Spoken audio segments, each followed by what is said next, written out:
Here's Navarro on the run. Navarro's going to keep it. Navarro for 6. Touchdown, Bobcat. I feel I had a hard time staying in my own lane. Oh my goodness! Red Murdoch, pick 6. Harvath inside the 30 to 20. Blake Harvath will score. And Mendoza takes a big hit. He never saw it coming. Trey White got in there. There's his man, Rucker. And nobody's going to catch him. Goodbye. Intercepted. Tom Reed, skipper, touchdown. Telly again, why not? A step forward and make it 2 for Telly. Quarterback keeper showing off the speed, steps on the gas, untouched.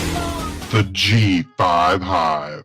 All G5, all the time.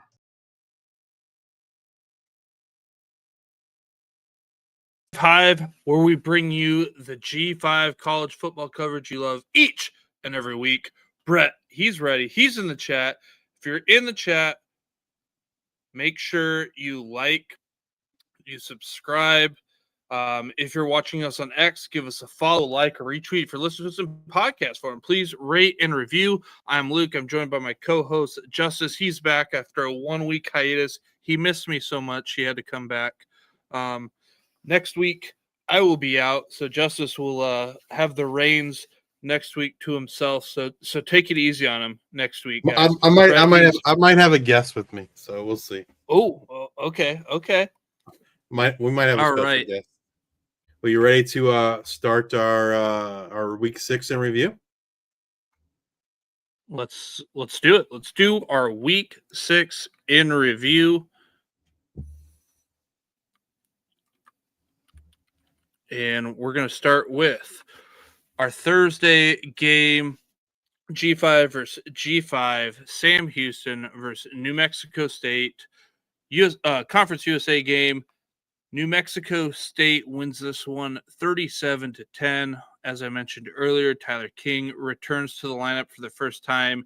He gets those 6 receptions for 132 yards for the Aggies.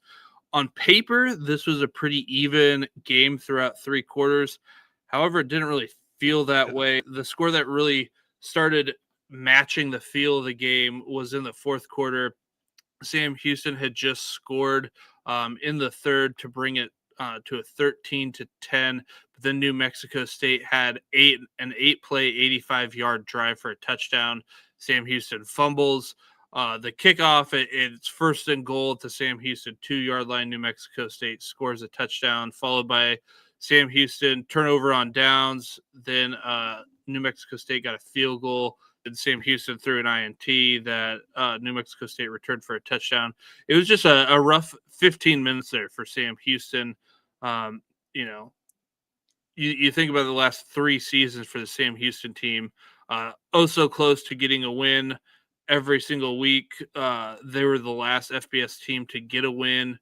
Then last year, the great season that they had where they, I think it came down to the last game of the season against Western Kentucky for that spot in the championship game. And then this year going back, but it's not looking good. It's not like, oh, we're almost winning these games. Like these ones are not all that close. No, Sam Houston looks like, they are one of the worst teams in FBS. I mean, it's hard to watch, man. They are a hard team to watch this year. We talked about it preseason, and it's kind of like, to me, it's just kind of come to fruition. Is looking at Hunter Watson, like he's just a strange fit for a Phil Longo offense. But it's not all on him, man. Like the offensive line, the defense is absolutely it's terrible. The whole team, man. Like, they lost so much from a year ago. In addition to the coaching staff, right? Just the players. They were decimated in the portal. It'd be interesting to see number one, how long it will take Phil Longo to get things turned around, and then if he even gets, how long the leash is for him, right? Obviously it's longer than a year, I would assume, but man, you don't know how much time they're going to give him. Casey Keeler, such a great coach. That's a big that's probably the biggest loss for Sam Houston. Quite frankly, I mean, look at what he's doing over at Temple. But yeah, Absolutely. rough year for the Bearcats. All right, well, let's move on over to our Friday game that highlighted some fireworks in this one. Western Kentucky, Delaware Conference USA Conference game. Two huge mistakes by Minicucci. First, a pick six, and then next series he fumbles on the goal line, and there, I think he was diving in there to get the score on the touchdown. Yeah. Gets recovered by Western Kentucky. Like you said, Justice, Delaware just didn't have it. They crapped the bed, as you like to say. They went for it on 4th and 1 instead of kicking a field goal. Didn't really make sense.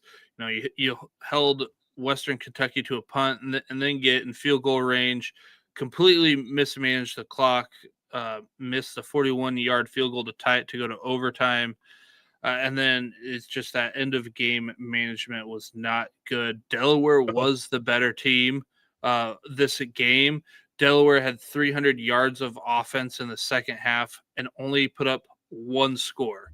They had an interception return for a touchdown, then that fumble at the 1, then they get stopped on 4th down, then they followed by their aforementioned touchdown and then a missed field goal. Like having 300 yards in a half with only 6 points, or I guess 7, isn't going to cut it.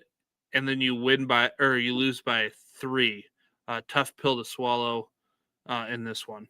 Yeah, I mean, like that game was absolutely insane. I have a buddy that's an equipment manager, and he used to be the equipment manager at Delaware. He called me as soon as that game was over. He was just talking about how crazy and insane that game was. I mean, Delaware was 100% the better team. Western Kentucky had no business winning that game, but Delaware has no one to blame but themselves. Like you have those mistakes, and they still have an opportunity to win or even at least send to overtime, and like they just like look completely lost. Like I don't know why they didn't like when they went for it on that 4th and 1. Like it was a much shorter field goal. I feel like at that point, like there's I don't know 3.5 minutes left. I think in the game, something like that. Get the 3 points, and then see if you can't get the game winning field goal. And then the end the clock at the end, they held them, got that ball back, and then that clock management was terrible, man. Terrible. It's just like they didn't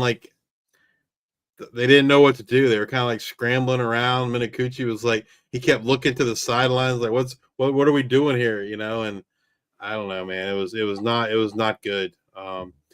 Western Kentucky gets the win, man, but like Delaware definitely deserved it. They just crapped the bed, as I like to say. It was ugly.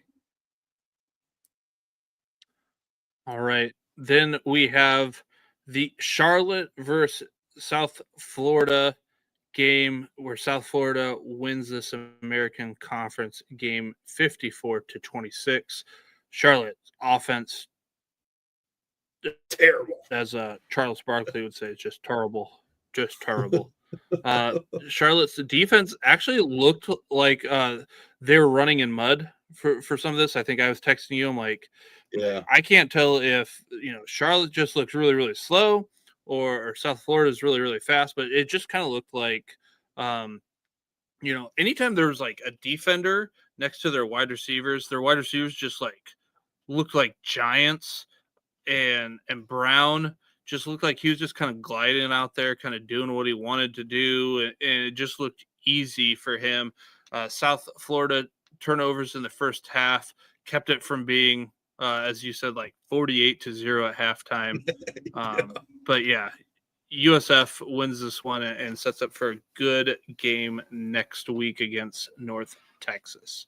I mean, USF was sloppy with the ball. They had several turnovers, and like they're not going to be able to do that. That's why I like Memphis right now. Like over them, it's just they seem to be like prepared. Like they just seem to be rolling better and playing cleaner right now than USF. And USF is got the talent that they've got. They've got the potential. It's just they're not consistently showing up like Memphis is right now. Yeah, I think from a talent perspective, offense, defense, South Florida Yeah. is better than Memphis. But like you said, it's hard to say something when they win by 30. But man, it should have been way worse than that. They were so sloppy with the ball, especially in the first half, and that's basically what I think it led to, like 10 points at halftime for Charlotte that they never would have gotten. Their offense is I, like I do want to no I do want to correct you though. They did not win by 30. They won by 28 28. with the spread being 28 and a half. So So yeah, uh, um, can you imagine which side I bet if I'm pointing that out? you must have bet South Florida. I was like 28 points is a lot, but I It is a don't think lot of Charlotte can points, do it. man. But like like I said, they were just so sloppy with the ball that led to points for Charlotte because their offense could not do anything except when their defense gave them the ball and it's first and goal. That was like the only time the Charlotte offense could do anything. And not surprising, Charlotte's bad. We talked about it in the preseason. They just don't. I mean, the trenches, they didn't look good in the trenches, and they had zero depth on Well, this team. you have your quarterback that's out. Their whole offensive line has been moved around, shuffled around. Their whole offensive line's been hurt. So obviously that does not help. Yeah. Yeah, losing Connor Harrell's big because he has that dynamic dual threat for him. But yeah, Charlotte, hopefully they can get things turned around next year. All right, let's move on over to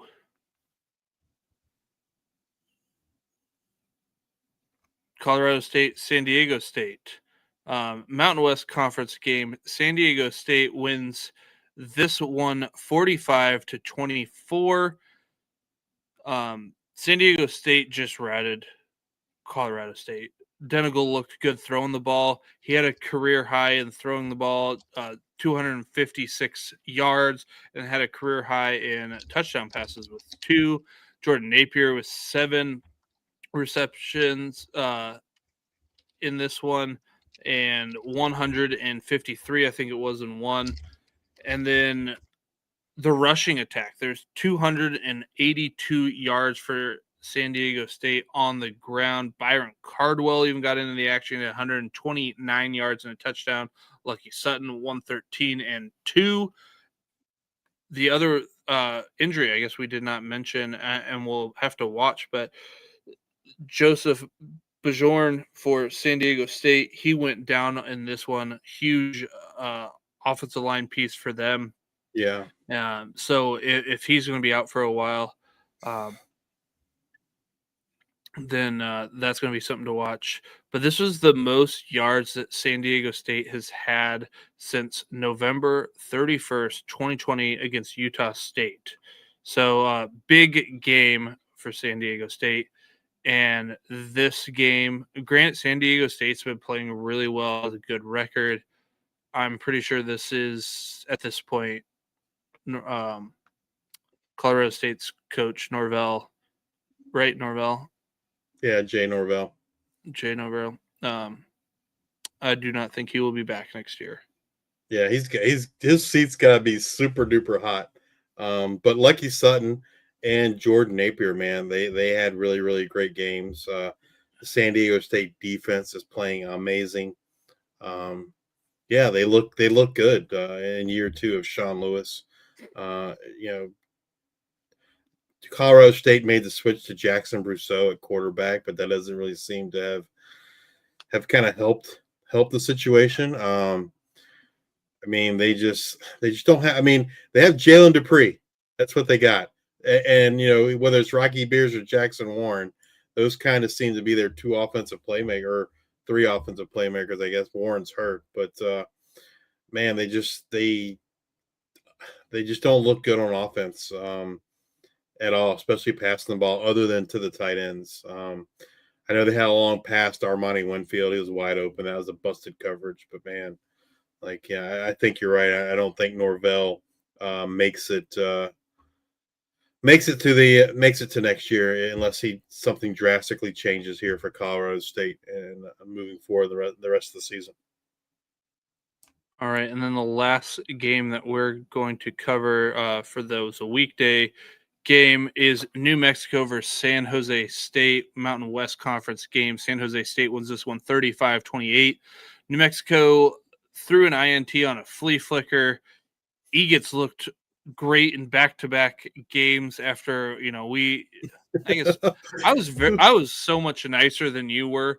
And this was a couple weeks ago, but he's been throwing the ball great. He was 26 for 30. I don't think he threw an incomplete pass until probably right around 2, 3, 4 minutes left in the first half. He ends up throwing for 334 yards, 3 touchdowns, no interceptions. San Jose State's defense came to play. They had 3 interceptions and a season high 4 sacks in the game. Danny Scudero is crushing it. Like I said, Eagles played well in these back-to-back games. It was crazy when I was watching these games. It's like, Eagles was passing so well and Denegal was passing so well. Like, I don't know what it was on the West Coast Friday night, but it was something. Something was in the air. Both the games, you got 10:30, 10 o'clock p.m. Eastern start. So there was something going on there because they were 2 great quarterback outings there. And what I was curious to see was New Mexico, because I'm still trying to really figure out who New Mexico is. Their defense has played well, but they really haven't played anybody. And then they get they had that game against was it UCLA? They win, but UCLA, hasn't been well. And whatever, they just had their week against Penn State this last week. It was a crazy week. But I'm still trying to figure out who New Mexico is, and honestly, I'm still trying to figure out who San Jose State is, because had a lot of defensive guys coming back. Was very excited for this offense. That was kind of like more the unknown. Like, hey, what can we get 80% of what we had last year? They're crushing it. And the defense, like I said, they just haven't had the turnovers like they normally have. But this was an exciting game, and I think New Mexico maybe their record's probably better than their team is right now. Yeah, and I felt like this game, and from my perspective, I didn't feel like it was as close as the final score would lead you to believe if you didn't watch it. It seemed like San Jose State was pretty much in control in the game. I don't remember if it was Brett or Clint, but one of them was messaging me during the game, and they were like, "This must be what Walker Eaget looks like in practice, because he does not look like this. He has not looked like this in previous games like he has the last 2 weeks." And so, yeah, that must. I texted you that at some point. Was it you? Somebody. I just remember somebody was like, "This must be what he does in practice," because like he was so bad, and then all of a sudden, like the last 2 weeks, he is lights out. And so, like, to me, that's really the difference in San Jose State is how he plays. Like, he looked great the last 2 games. The games before that, he looked terrible, and they didn't look good. And so that's kind of like the big difference for San Jose State. I think New Mexico is a good team. I don't think they're a great team, but I think that they're better than I think most people expected. And I think they'll I think that they're primed to get to a bowl game this year, which they just missed out on last year. But I feel confident they'll get to a bowl game this year. So kudos to Coach Eck there at New Mexico, and hopefully getting them to a bowl game. I think it'll happen. All right. Well, let's take a look at our Saturday P4 versus G5 games. We had UL Monroe head over to Northwestern, and they lose 42-7. Starting strong with both teams scored touchdowns, but then Louisiana Monroe missed a field goal, and then it just kind of went downhill from that point on. The defense actually, I think, did pretty well to get the Wildcats to third down quite a bit, but then Northwestern just dominated on third down, where they were converted 11 out of 17 times. Northwestern won in the rushing department, 246 yards to 87, controlled the time of possession roughly about 35 minutes to 24 minutes. Like I said, Northwestern routes in this one. I'm not sure how much we need to talk about this one. Yeah, I thought, I mean, I didn't expect ULM to necessarily win, but I thought they would be able to keep it closer because I don't Northwestern is not very good. But yeah, sometimes that kind of happens, especially in the line, in the trenches. The talent wins out from the P4. All right, and then we've got Boise State at number 21 Notre Dame. Notre Dame wins this 28-7. It was 10-7 Notre Dame at the half. Boise State stopped Notre Dame on fourth down twice in the half. Notre Dame was up 21-7. Boise State threw an interception, but roughing the passer was called. They ended up turning it over on downs. Touchdown scored in the next two plays by Jadarian Price, 49-yard run to go up 28-7. Boise State's next two possessions were INT. The difference in this one, turnovers, 4 interceptions for Boise, no turnovers for Notre Dame. Notre Dame's at home. It's hard to win when you have 4 turnovers on the road. I mean, none of them actually ended up costing them points, but Notre Dame was just better than Boise State. Yeah, I mean, like we said earlier, I think it's a down year for Boise. There is no Ashton Genty. We speculated in the preseason that, hey, like, you know, last year Ashton Genty single-handedly won them a couple of games, and what would happen without him? And I feel like we're seeing that, right? They don't, I don't know, they don't have that playmaker. Maddox Madsen is not. He reminds me more of like a game manager, a kind of gutsy game manager, more so than someone that's going to kind of go out there and like win you games single-handedly. You know, kind of saw that this week, but yeah, not a good showing for Boise State. Probably one of their last opportunities to kind of to show voters. Obviously, they can still make potentially the Mountain West Championship game and show something there. But yeah, you know, from a national perspective, that was a great opportunity that they've missed going against Notre Dame. All right, and then the last G5 versus P4 was Kent State at number 5 Oklahoma. Oklahoma rolls in this one 44-0. Not much to talk about here. Kent State struggled to run the ball with only 17 yards on the ground. They had 2 turnovers. They were 2 of 13 on third down. This just in Oklahoma defense, good at football.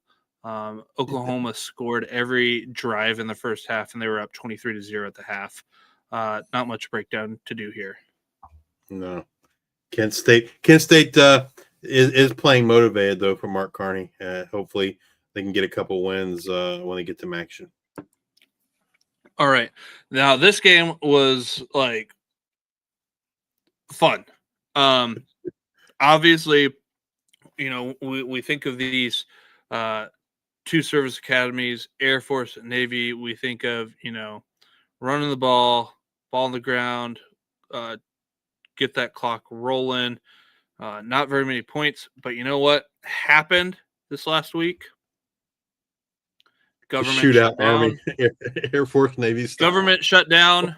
You know, so there's no defense here, and Navy wins this one 34-31. Air Force safeties got worked, you know, from time to time, and that's where Navy really got them with these big shots. Heidenreich, a senior snipe, he put his name into that school record book with his 3 touchdown catches, matching the school record for most of the game with 14 for his career. New Navy record. His 243 yards is now a single game record, which was originally 179, set in 1967 by Rob Taylor. Dave King also got that 179 yards in 1976. So history was made in this one. Horvath's 339 yards passing was a career high. He had 130 on the ground. And Liam Sarka, with 200 yards passing, 100 yards rushing for his 3rd straight game. The last players to accomplish that, Lamar Jackson in 2015, Lamar Jackson in 2016, and Dak Prescott in 2014. I don't know if Liam Stark is next Lamar Jackson or Dak Prescott, but pretty interesting stat there in this one. Yeah, Brett's asking about Cade Harris from a fantasy perspective, and I don't know about you, Luke, but like for me, like typically, like the only folks I'm ever interested in a service academy is the quarterback. Like even Eli Heidenreich, Eli's been phenomenal, right? But like he is so efficient with his touches, and so I tend to avoid players like that just because like I feel like it can cause some inconsistency when you're only getting 8 maybe 10 touches a game at most. You can't expect them to get 100 yards and a couple touchdowns every week. That's Eli is the exception.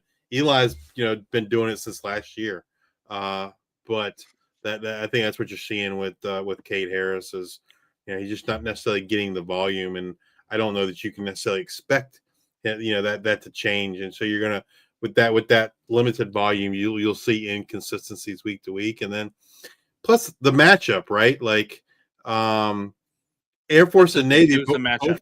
They know how to defend it. Absolutely. They both they play each other every year. They both run somewhat similar offenses, and so they know how to defend those offenses. So I'm sure that's part of it as well.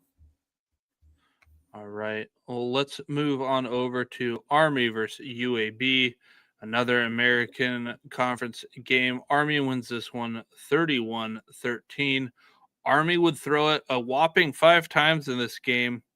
They would lean on Cale Helmus' legs as he had 21 carries for 81 yards and 3 touchdowns. Coleman also played in this game, but Cale just looks healthier. So I anticipate that they continue to roll Cale out there and run him. But the UAB aspect of this is Kitna makes NFL throws. Like he makes some just like he has a strong arm. He looked really good. While they only scored 13 points, Kitna played. He had some wild throws in this one. To me, the big question is when is Dilfer going to get fired? Like, is he going to get fired? Is he going to get fired mid-season? Because there's no way they bring him back next year. That would be absolutely insane. I don't know, like the contract and the buyout situation. It could be like if they fire him in the mid-season, they owe him more money, and then whether if they wait till after the season, I don't know. But like, he's like to me, like. If we're putting it together a hot seat, like who's the next G5 coach to get fired, I think I'd have to put Dilfer number 1 on the list. He's the offense. Typically has gotten it done on a week to week basis, but the defense, man, even like last year, this year, there's been no improvement. The offense has to outscore. Pretty sure they brought in a new defensive coordinator this year. Then obviously, being one of the worst defenses in the country does not help. And usually that's how it goes. Let's bring in some different coordinators to save. And then I'm the next step in that. But let's move on over to our MACtion. Some MACtion here. Ohio versus Ball State. Ball State wins this one 20-14. The best way I can describe this game is Ohio just played with their food. Like, despite the score at half, it was 14-0. It felt like Ohio was in total control. They could run it at will. Ohio just couldn't score any points. And Ball State's defense, Ball State's defense played well, and it seemed to just get confidence as the game went on, and that score stayed low. Kelly was okay at quarterback. He would make this really athletic play on the ground or run around in the backfield and then just like totally make a bad throw. So that it's like, great athlete. Quarterback got some improvement to do.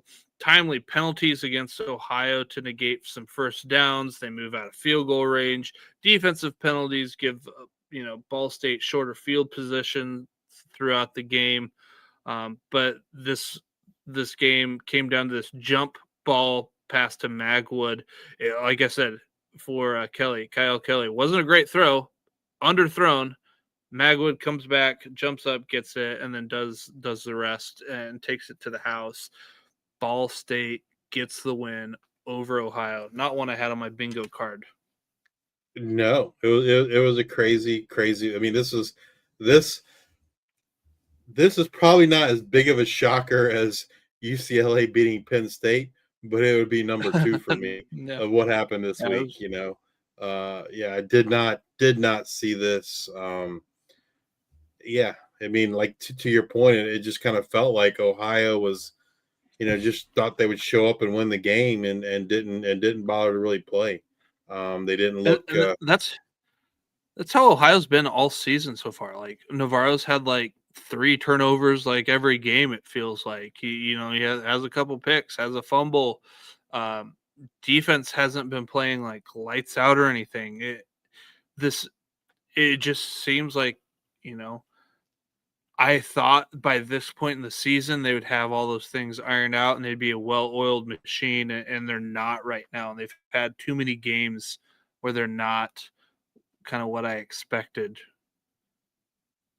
Yeah, I mean they played like they played this game almost like they played the entire first half against Rutgers. Second half against Rutgers they were lights out, but that first half was ugly, and this whole game was kind of like that. Yeah, it's kind of strange, right? You would have thought when they got into MAC play, Ohio would just dominate, and not what happened. All right. Now let's move on to UTSA versus Temple, an American Conference game. Temple wins this one 27-21. Another shocker of a game. Robert Henry leading the nation in rushing. He had 36 yards rushing in the first quarter, and he would end with 42. So that's why they lost. They just didn't feed him enough. I'm sure, we'll hear more as the week goes on.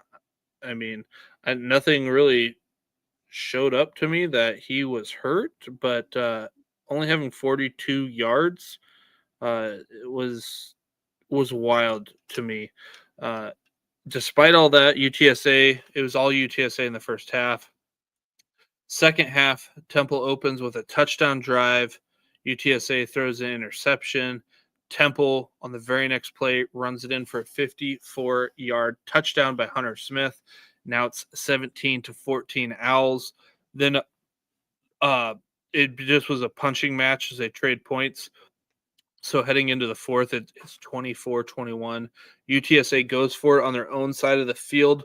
They had all 3 timeouts, so it just didn't make sense. Like where they were on the field, they should have punted it, but they go for it. They still had all their 3 timeouts. Temple stops them, and they still are up 3 at this point. UTSA gets a first down, but a penalty for blocking too early by a wide receiver that gave them pass interference. It put them at 4th and 20 inside their own 15. Temple gets a sack. Temple's defense played really well in this one, and they needed it. And they played well when they needed it the most. Temple, like I said, wins this one. Penalties, not getting Robert Henry, but Temple comes to play.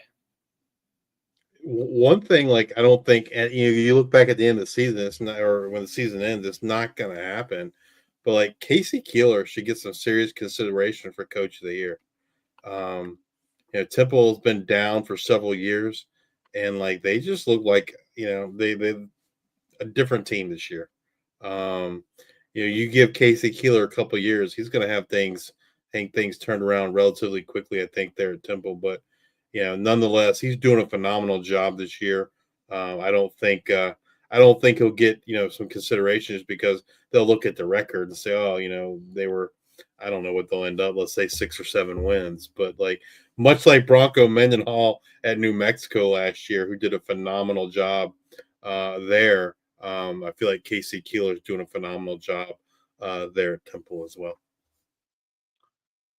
All right. Western Michigan at UMass. More MACtion. 21-3. Western Michigan gets the win. Brock Lowry shows it was the Brock Lowry show as Western Michigan quarterback had 163 yards and 1 touchdown in the air, 92 and 1 on the ground. It was a pretty even game, but Western Michigan won the running game, 217 yards to 57. In the third quarter, UMass had 16 yards compared to Western Michigan's 85, and Western Michigan was up 14-3 going into the fourth. In the fourth, UMass would go for it on 4th down at the Western Michigan 13 with 14:02 to go. They would fail in the conversion. Western Michigan would run the ball 9 out of 11 times on that drive. That would eat up 5 minutes and 58 seconds and end in a touchdown on a 25-yard Davin Mills run. UMass now down 21-3. UMass would throw an INT in the red zone, and that would seal things up if they weren't sealed up before that one. Western Michigan, I can't say that they've played the hardest schedule, but they've played who's in front of them. Obviously, they had that North Texas game and that 33-30 overtime loss. I mean, this team's winning games. And UMass isn't. UMass, I expected UMass to be improved this year, and they might be worse. And then this game, their two top playmakers, Rocco Griffin doesn't play, and then Jaquan Gibson gets hurt and doesn't come back. Like, they're just, I don't know. They're bad with those two guys. They're really bad without them. They're the two best players on offense. Yeah, it'll be interesting to see what I thought UMass could possibly make some noise in the MAC this year, but not going to happen. Not this year anyway. All right. This one was a fun game to watch. Oregon State at App State. App State wins this one 27-23. JJ Cole gets the start. Hankerson gets hurt in this one, right ankle injury, but he came back. Trent Walker, he got hurt in the fourth with about 5 minutes to go, an ankle. He comes back, then gets a walloped at the end of the game, which created an INT. But you need to find someone who looks at you the way that Malik Murphy looks at Trent Walker. Trent Walker had 13 receptions for 179 yards. No touchdowns to show for it, but man, he has been killing it. Here, I think it was the fourth quarter. Hankerson, he ran a Wildcat 3, so they don't get it on first down, which was a run for Hankerson. I think they were at the 2, maybe the 3. But then they give it to Hankerson, Wildcat 3 straight times. They're stopped each time by this App State defense. So they get a turnover, but then Dominion fumbles the ball and JJ Cole falls on it for a safety. The Oregon State defense almost gets on it, but JJ Cole lands on it, helps. There's a 1 minute 40 seconds left. And that could have been a huge turn if that turns into be a touchdown, but it's 27-23 App State. A pass interference was called on App State, and this let Oregon State continue the drive. But when you look at the replay, like, Oregon State wide receiver just fell on his own. He got tangled up with his feet, just falls down in this one. Like I said, Walker gets blown up, and Zaire Gamble gets the interception. App State wins this. Personally, I liked what I saw from true freshman. We talked about him in the Worker Bee series, Jakari Lewis. He only had 10 rushes for 42 yards, but he was a nice change of pace back, and I bet we kind of continue to see a little bit more work from Jakari Lewis. Looked great, especially between the tackles. And especially if AJ Swan continues to miss time being injured, this will help JJ Cole out a little bit. But my one gripe in this game, App State fans rush the field. Oregon State hasn't won a game. They're 0-6. And App State rushes the field. Like, tell me you don't watch football. Maybe they think it's a big G5 versus P4 win, but that's not what this one was. Anymore. Not the case. That was my one gripe. Gripe about it. It was great fourth quarter though. Like at some point, like Oregon State is what they are. Like when I think about that Oregon State Houston game, that's kind of the same way I felt about the Delaware Western Kentucky game this week. Like Oregon State should have won that game. They deserved to win, and then like just couldn't get out of their own way. The same with Delaware this week. But like you got to wonder, like at what point do they start talking about maybe like it's time, for Trent Bray?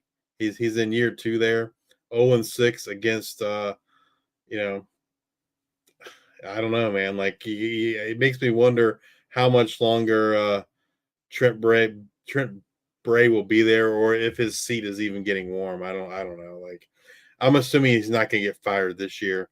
I'm assuming they'll give him another year, man. But gosh, like they got to win some games there in Corvallis, man. Yeah. All right, let's move on over to FIU.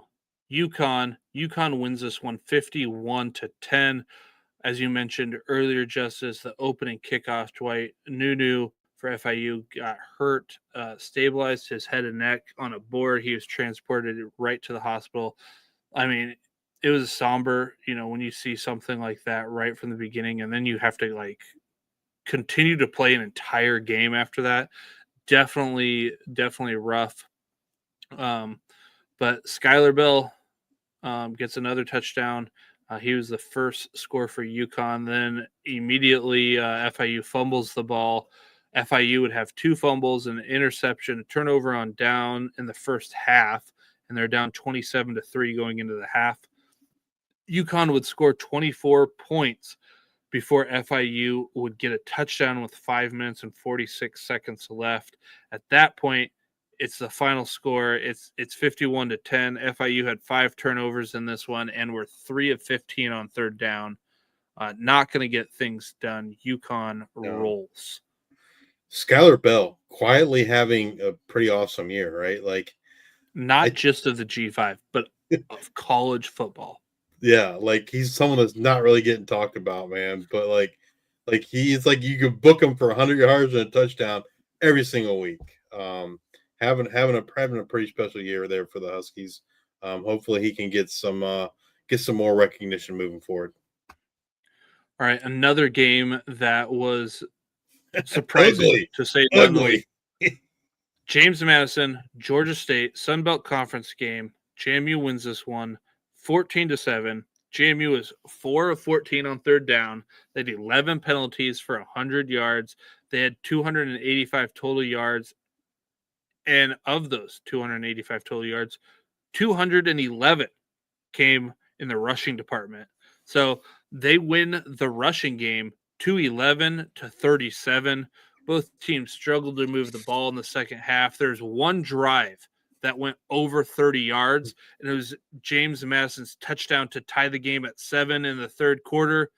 Georgia State only had 46 yards in the second half total. That's about all I got to say. I mean, it was an ugly game.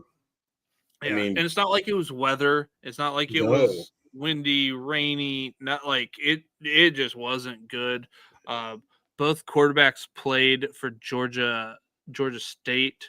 Was it Finley and Brown? Cam Brown and Finley. I think Brown only came in for a little bit, or Finley maybe just came in for a drive. I'm trying to remember which one it was, but they only came in for one drive and they went back to that quarterback. It was like I watched some of the second half of this game and it was just, I don't know, it was just bad football on both sides. Like so many penalties. I mean, like, Georgia State gets the ball up there at the end and like it's just a false start after false start. Like they just, I don't know. Both teams look bad. JMU, I feel like was lucky to kind of I mean get a win on a day that they looked really bad. Fortunately for them, Georgia State looked worse. So yeah, absolutely. All right, Central Michigan, Akron, another crazy one. MACtion, Akron gets the win 28-22. Akron's defense had 5 sacks, none bigger than Gage Summers' sack with 10:05 left in the fourth because CMU had just gotten a touchdown to cut the lead to 9. Jordan Gant would touch the ball 7 of 9 times to help Akron chew up some clock. Central Michigan would hit a field goal on a 3rd and 1 to cut it to 6, but unable to get the onside kick. Central Michigan was 4 of 12 on 3rd down. Central Michigan dominated on the ground, 238 yards to 162, despite Jordan Gant's 32 carries for 176 yards. I don't know how many times Akron is going to be in positive game script, but this score of 28-22 was a lot. The score ended up being a lot closer than the game actually was. Akron did a pretty good job, and like I said, their defense having those five sacks definitely helped. Central Michigan's like, I don't know. There's just a team that like I'm still not sure what to make of them, right? Like, I don't know. Like, probably better. I think they're gonna exceed expectations, but still, like, we saw how good they could be in week 1 against San Jose State, and then it seems like from that point on, it's kind of like we haven't seen that same team again. Absolutely, and the wildness continues in the MAC. Eastern Michigan plays Buffalo. Buffalo wins this one 31-30. I don't want to say they shouldn't have won it. I mean, Victor Snow played huge. He had 136 yards, 2 touchdowns, 6 catches. He ran 1 and 2. Buffalo was down 3 and had the ball on their own 9 with 58 seconds left. No timeouts. They drove down the field. They set up their kicker for a 50-yard field goal, nails it for a career long to force overtime. Buffalo gets the ball first. Both teams score. EMU decides to go for on 2 because obviously you have that first one where you can kick the field goal, and then after that you get into your 2-point conversions, which I really like that call because you're going to get the ball and you got to go first, and you have to use your best 2-point conversion play. So you might as well just do it here, and you're either going to win or lose on the road. I think that's the right call. They go for 2. They don't get it. Kim fumbles the ball on the 2-point conversion. They didn't even get a chance to get the ball off.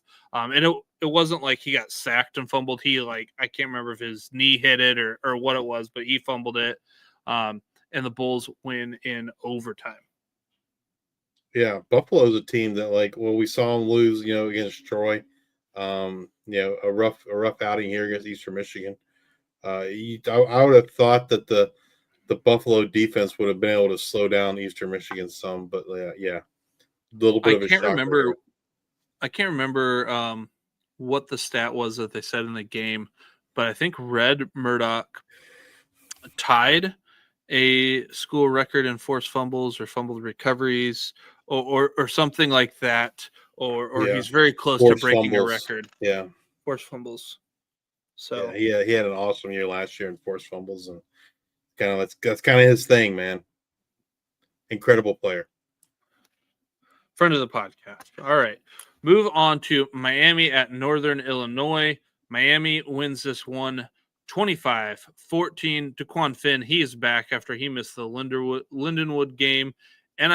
NIU owned the first quarter. They're up 14-0, but then all Miami as they score 25 unanswered.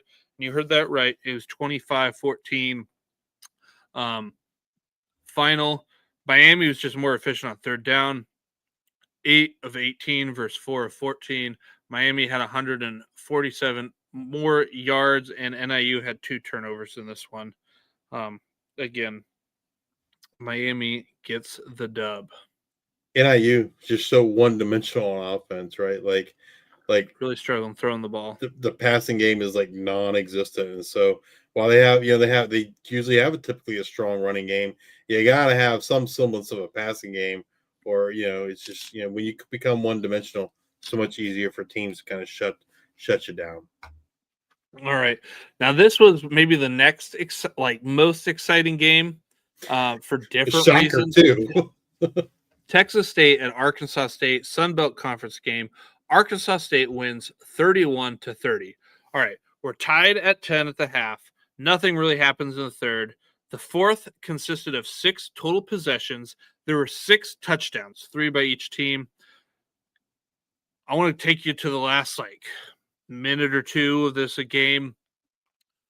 There's a long Brad Jackson run for 63 yards. Pair scores. They miss the extra point. The question is, did they go too fast? I believe they had all 3 timeouts. They could have had 2 timeouts. Either way, they had more than one. And you could have ran some more clock out because Arkansas State had timeouts. I think they had 2 or 3 as well. But they didn't. They just ran down there, and then Arkansas State let them go into the end zone right away. Arkansas State utilizes the running back in the passing game as they march down the field. Texas State's not letting anybody get to the sideline, and the middle of the field was wide open. You could have drove 7 semis down the middle of the field. It was just the Red Sea. Everything parted, and they just dinked it down there. Would run. Rayner runs it from 4 yards out. They hit the extra point. I think I said that. Yeah, they missed the extra point. Texas State did. Arkansas State hits it. Texas State dominated the running game, 289 yards to 150. It just came down to that extra point, and they didn't convert it. I think you mentioned this before because we were talking about maybe coaches that would be going to the P4, and I think I had mentioned GJ Kenny as a name that people seem to be talking about, and you were like, I don't get it. What are we doing? Because he hasn't been really that successful at the G5 level. Yeah, he's been average. Yeah, I mean, they always kind of have a game like this every year. It seems like at least one, if not 2. I mean, for the positive thing, Corey Rucker, man, who's been non-existent up to this point in the season, it feels like, right? He finally had a Corey Rucker-like game. Maybe this game will serve for Jalen Rayner and Corey Rucker to kind of get things going as we get into Sun Belt play. That, I don't know, after this game, Texas State was kind of in the driver's seat to win the Sun Belt West, but then they, go lose a game to Arkansas State, who had up to this point had not looked good at all. It's gonna make for a crazy ending in the Sun Belt West. Kind of see what happens moving forward. All right, and then we got Coastal Carolina, Old Dominion Sun Belt Conference game. ODU wins 47-7. Let's move on to the next one, right, Justice? It was an ugly game, man. I mean, ugly game from a competitive. It was an awesome game as an Old Dominion fan. The offense, the defense, it was, they just dominated, man. And Coastal Carolina is not good. I think we were wondering, had they figured things out when they beat South Alabama, right? Because Coastal had not looked good up to that point. They go beat South Alabama. And so after watching the game this week, I'm thinking, well, South Alabama, and then seeing the South Alabama result this week, I'm like, they just must have quit, man. Like they just lost the team or something, because Coastal is not good. I mean, Old Dominion dominated them on both sides of the line in the trenches. I found myself in the second half rooting for a shutout. Old Dominion's only ever had one shutout in their history, and it was a 6-0 win over Charlotte in 2017. And so that was kind of I go to the post game press conference, so I stay to the end anyway. But as you can imagine, a lot of fans left probably early in the third quarter. They pulled Colton Joseph halfway through the third quarter, so he had an amazing game. But all those stats were 2.5 quarters. Naeem had a good game. Billy's asking about ODU. being the G5 rep in the playoffs. I mean, I think there's certainly a chance that can happen. They have to win out, right? They got a pretty big matchup coming up in 2 weeks against JMU at JMU. I would assume both teams will be 5-1 at that point, and so like that's going to be a huge matchup for both of those teams. Like the winner of that game has the inside track to the Sun Belt East, has the inside track to host Sun Belt Championship, and if there is going to be a G5 rep from the Sun Belt, it's going to be one of those two teams. But yeah, Old Dominion certainly, to this point in the season, has looked like the class of the Sun Belt. Yeah, and I don't know. As an Old Dominion fan, Billy, I'm hoping the American cannibalizes itself, and with Navy beating up on them beating up on each other, getting 2 losses to kind of give Old Dominion a good shot at being that G5 rep. That would be awesome, man. Like, it'd be really cool. Would you go to a playoff game? 100%. If Old Dominion makes the playoffs, I don't care how much it costs me. I'm going. I am going, buddy, because like it's never going to happen again in my lifetime. Yeah. And so it might not ever happen again in history. But yeah, I would 100% do what I need to do to make it to that game. So yeah, I'm hoping for it. But Coach Ronnie, he's always, he in the press conference today, the guy from NBC asked him about getting votes in the coaches poll. And he's like, "Well, I didn't even know that. I didn't even know that till you told me that." Like he kind of, he's not a social media guy. He wants the team focused on, hey, we have to do our job. We have to win the next game. We just take it one game at a time. Take care of the business, and let the cards fall where they may. But yeah, incredible season so far for Old Dominion. All right, UNLV at Wyoming, Mountain West Conference game. UNLV wins this one 31-17. I don't know if you got to see any of this, Justice, but it looked like it was snowing out there. It was snowing, yes. Snow in October? No, it was hail. There was so much hail. There was a huge hailstorm. It looked like there was snow. I was like, oh my gosh, it's snowing. There's all this snow on the ground.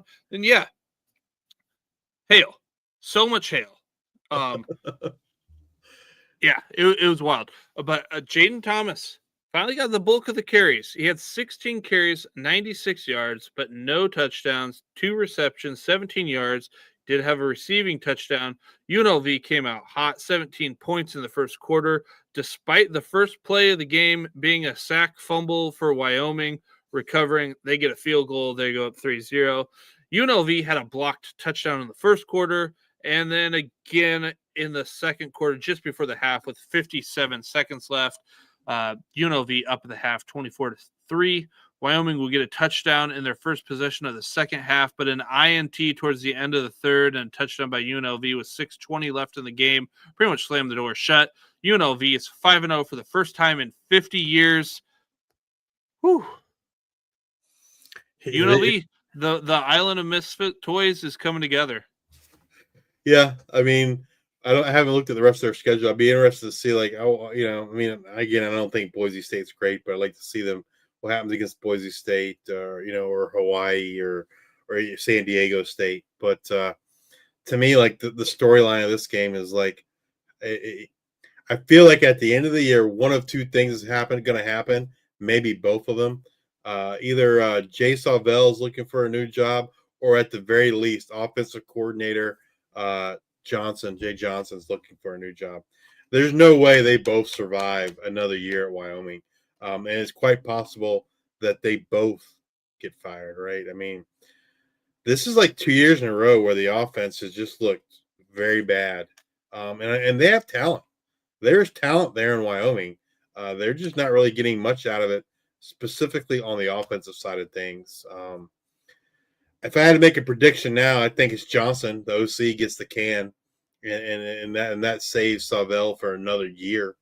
at least. But I think the name of Savell helps, just of all the great things his dad has done. But here in the chat, Billy asked if it was the field covered with hail all game. Yeah, it was. Except for like there were parts of it that were like kind of cleared off. It was kind of weird because it made no sense to me. So I think some was by 30. They weren't by like the hashes or anything. It was real weird. But yeah, it was like that all game. Let's move on over to South Alabama versus Troy, Sun Belt Conference game. Troy wins this one 31-24. We're going to fast forward to the fourth. Troy's up 24-17. South Alabama gets the ball, 6:47 left, and they're on the drive. It's just after the 2-minute warning or whatever they're calling, 2-minute break, whatever they say it's different than the NFL, whatever it is, 2-minute warning. It's 4th and 6 on the Troy 43 for South Alabama. Davenport finds Voisin for the first down to the Troy 15. Then Davenport finds Bullock for a 15-yard touchdown with 1:54 left. We're heading to overtime. Meadows gets a 3-yard touchdown for Troy. And on South Alabama's try, it's 4th and 5. Davenport throws an incomplete pass to end it. Tucker Kilcrease hasn't been playing great this year. He had his best outing of the year. He went 13 of 21 for 203 on the ground, plus 2 touchdowns, 1 interception, and he had 19 attempts. This does count sacks. 102 on the ground with 1 touchdown. Troy's 420 total yards were the most that they've had in a game this season. Troy gets the overtime win. yeah, South Alabama, man. Like, I don't know. I think from a talent perspective, they're better than like their record. Just I don't know, rough year. I mean, it's good to see Tucker Kilcrease have a good game. The last time I didn't get to watch this game, I saw the Buffalo Troy game, and Tucker Kilcrease was not good. The Troy defense is legit though. It's be interesting to kind of see if they can possibly win the Sun Belt West. I think that to happen, I think Goose Crowder needs to come back and be healthy. But like you got to feel at this point, based on what happened last year, like I don't know, like I haven't heard anything, don't know anything, but it almost feels like it's like, I'm assuming like it's concussions with Goose, right? And like, is it to the point where he's thinking, hey man, maybe I shouldn't, maybe I might consider giving up football? I don't know. It's all 100% speculation on my part, but that's just kind of the way it feels. But man, they're a much better team when he is at quarterback. We'll see if he makes it back this year. All right, and then a fun one later on, FAU versus Rice. Obviously, two teams that have drastically different styles. FAU wins this one 27-21. Shocker, FAU wins in the passing department. Rice wins in the rushing department. FAU passed for 290 yards compared to Rice's 137. Rice ran for 213 versus FAU's 103. FAU is on the road. They turn the ball over 2 times, but an INT results in a Rice 11-yard drive and a punt, and then a fumble happened at the end of the first half, and then it was halftime. So the 2 turnovers really didn't haunt them on the road, which you think might. FAU's up 17-7 at the half. The third quarter, we only saw 3 total possessions, but we saw both teams score a touchdown in that quarter. It's going into the fourth, 24-14 in favor of FAU. Rice is driving in the fourth quarter. They have a crucial holding penalty on a 3rd and 6. They end up having to punt to FAU, and they eat up over 6 minutes, highlighted by a 4th and 1 conversion at their own 49-yard line. And, of course, it is a 41-yard pass to Michael Kirch. They end up going down to the Rice 10. The drive ends with an FAU field goal. They go up 13 with 6:03 left. Rice scores a touchdown to cut the lead to 6 with 3:17 left. And on 3rd and 8, Veltkamp scampers for 10 to get the first down. They milk some more clock. Another 3rd down. Veltkamp runs for another first down. They end the game. FAU wins 27-21. Moving over. Contrasting styles. Yes. Absolutely different styles. Moving over to our next game, Tulsa versus Memphis, an American Conference clash. This one, not close. Memphis wins 45-7. Memphis about doubled up Tulsa in time of possessions. It was 39 minutes to 20 minutes, and yards 457 to 246. Memphis ran the ball 48 times for 191 yards. Not saying it would have changed much, but if anything, there was a missed field goal by Tulsa that could have made it 7-3 in favor of Memphis. But Memphis takes the ball down. They score, so you get a 10-point swing there. Memphis is up 14-0. Tulsa responds with a touchdown of their own. And then Memphis and Tulsa trade interceptions. And then Memphis throws an interception, and then Tulsa just gives it right back to them. Memphis scores a touchdown. Tulsa an INT, then a Memphis touchdown, 28-7 at the half. No looking back. Like I said, 45-7. So the one thing that I guess kind of surprised me is that Kirk Francis was back. He returned. He did not have a good game. I was surprised we didn't see Baylor Hayes make it into the game. Yeah. I mean, that kind of maybe trying to preserve a red shirt, maybe. I don't know. I thought Baylor played well, in Kirk's absence. I was a little bit shocked that, given how Kirk performed, that we didn't see Baylor in the game. But all right, I gotta find the. Somebody had posted something in the chat at the very beginning talking about. Carter Jones, the Nevada quarterback. This game was ugly in the first half. This game was ugly in the first half. I don't know. This was one of the few games on by the time I got home from the Old Dominion games. I turned it on, and it was hard to watch. It was an ugly game. But then in the second half, Carter Jones came in at quarterback for Nevada, kind of gave them some juice, man. And it sounds like he's going to be their quarterback moving forward. So we'll see. I mean, Nevada's had a rough season to date. Yeah, JF. If JF is still watching and made it to the Nevada Fresno, yeah, he looked good. And I guess here's what happened: Fresno State, they had a 20-point second quarter. They win 20-17. They were 3 and 13. They were 3 for 13 on third downs. Wasn't good. Nevada had 4 turnovers in the game, 3 in the second quarter that Fresno got 17 points out of.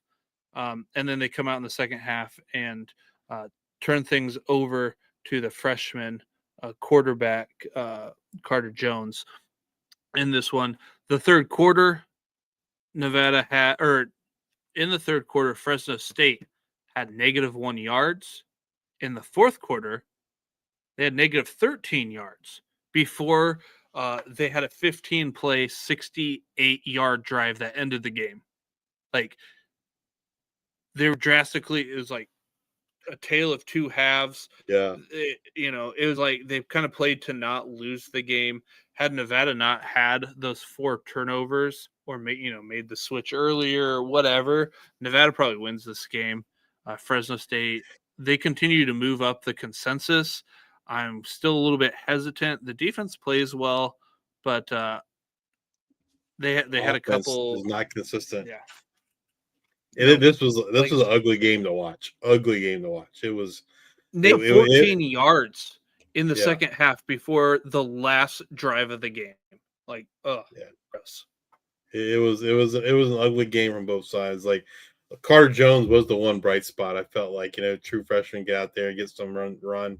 And said, looks like looks like he'll be their quarterback moving forward, and it'll be interesting to kind of see what if Nevada can, that helps springboard Nevada to some wins in the Mountain West in the second half of the season. But we'll see.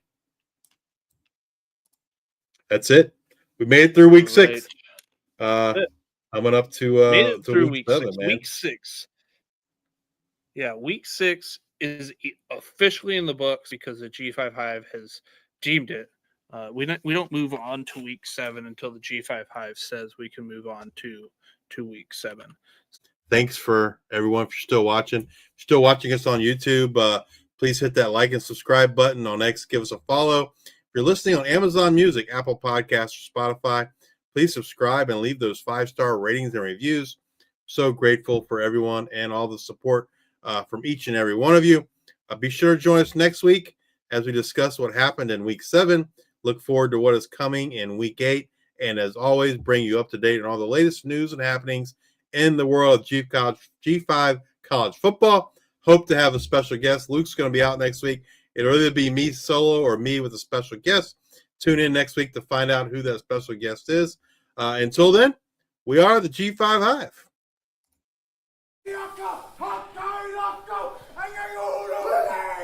Go!